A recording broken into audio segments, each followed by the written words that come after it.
खापरी आश्रमशाळेत 471 विद्यार्थ्यांची आरोग्य तपासणी।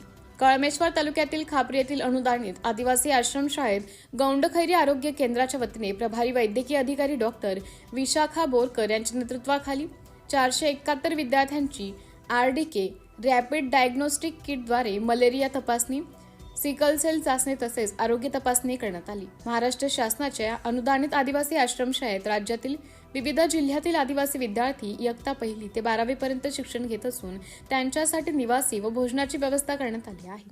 निवासी विद्यार्थ्यांचे आरोग्य सुरक्षित राहावे, संसर्गजन्य आजारांवर वेळेत नियंत्रण मिळवता यावे आणि सिकल सेल सारख्या अनुवांशिक आजारांचं लवकर निदान व्हावं या उद्देशाने RDK किटद्वारे मलेरिया तपासणी केली।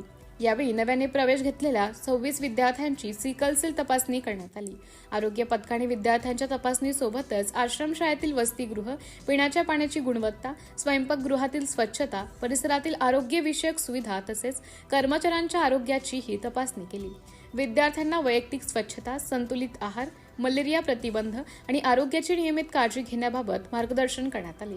या मोहिमेत प्रभारी वैद्यकीय अधिकारी doctor Vishakha Borkar, doctor Deepali Agarkar, doctor Kunal Wasnik, आरोग्य सहाय्यक प्रमोद तरवटकर, आरोग्य सहाय्यिका माया मडावी, आरोग्यसेवक राम इंगळे, आशा स्वयंसेविका तसेच आश्रमशाळेच्या माध्यमिक मुख्याध्यापिका माया वासाडे, प्राथमिक मुख्याध्यापक विनोद ताजने, अधीक्षक रवींद्र धानोरकर, उप अधीक्षका गीता मोवाडे, शिक्षक, शिक्षकेतर कर्मचारी आणि विद्यार्थ्यांचे मोलाचं सहकार्य लाभलं।